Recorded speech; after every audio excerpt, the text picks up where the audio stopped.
Hi, Grammarian, and I'll just kind of say hi to Lerpa69. I see she's commented a lot on this topic as well.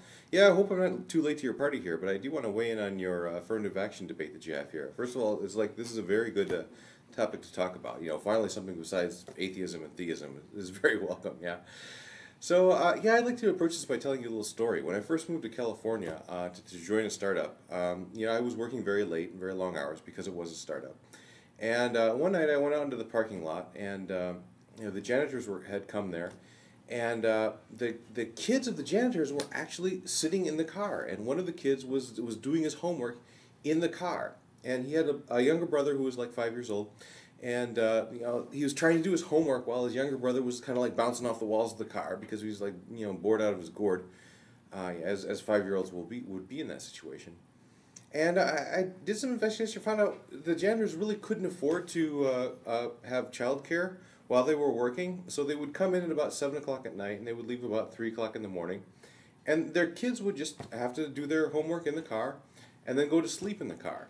And then, at 3 o'clock in the morning, they would come and the janitors would drive their kids home. I'm sure it woke up the kids when they came into the car, and then they have to wake up again when they got into their bed. So just think about how crappy you feel after you've been woken up twice in the middle of the night, and this was happening every night for these kids, every school night. And think about how hard it would be to concentrate in school the next day, and then after concentrating in school the next day, you've got to come home and do your homework in the car with your 5-year-old brother next to you bouncing off the walls. So yeah, now this kid and my kid are gonna like graduate from high school the same year. Now contrast it with my kid. I've always bought him the latest greatest computers. If he ever fell behind in school, I'd hire a tutor to help him out and this kind of stuff. Okay, so who's the most qualified to go to college? Yeah, I really don't feel bad if the janitor's kid actually finally for the first time in his life catches a break and receives a little bit of preferential treatment here.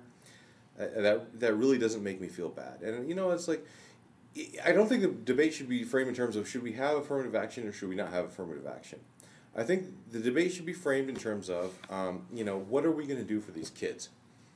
So yeah, affirmative action has a lot of unintended consequences. It's like any government policy. There's winners and there's losers, and there may very well be a better way to do it. But I don't think it should be eliminated until we first put in something which is a better solution. And so that's my 2 cents on this whole thing. So thanks a lot.